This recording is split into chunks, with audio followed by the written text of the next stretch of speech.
சோத்திர பலிகள் 961 to 970.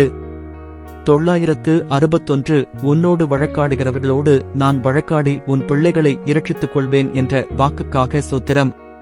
962 பிள்ளைகள் எல்லாரும் கர்த்தரால் போதிக்கப்பட்டிருப்பார்கள்.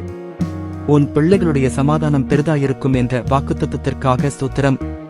963 மலைகள் விலகினாலும் பர்வதங்கள் நிலை பெயர்ந்தாலும் என் கிருபை உன்னை விட்டு விலகாமலும் என் சமாதானத்தின் உடன்படிக்கை நிலை பெயராமலும் இருக்கும் என்று உம்மேல் மனதுருவுகிற கர்த்தர் சொல்லுகிறார் என்ற வாக்குத்தத்தத்திற்காக ஸ்தோத்திரம்.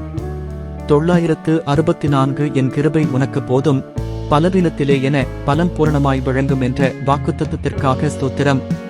965 இரட்டிப்பான நன்மையை தருவேன், இன்றைக்கே தருவேன் என்ற வாக்குக்காக ஸ்தோத்திரம்.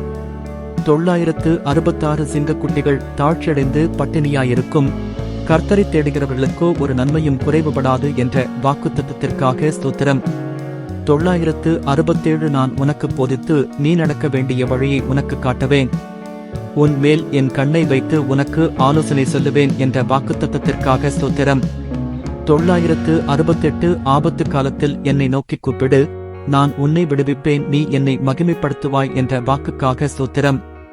969 என்னை நோக்கி கூப்பிடு, அப்பொழுது நான் உனக்கு உத்தரவு கொடுத்து நீ அறியாததும் உனக்கு எட்டாததுமான பெரிய காரியங்களை உனக்கு அறிவிப்பேன் என்ற வாக்குக்காக ஸ்தோத்திரம். 970 கேளுங்கள், அப்பொழுது உங்களுக்கு கொடுக்கப்படும் என்ற வாக்குக்காக ஸ்தோத்திரம். ஆமென்.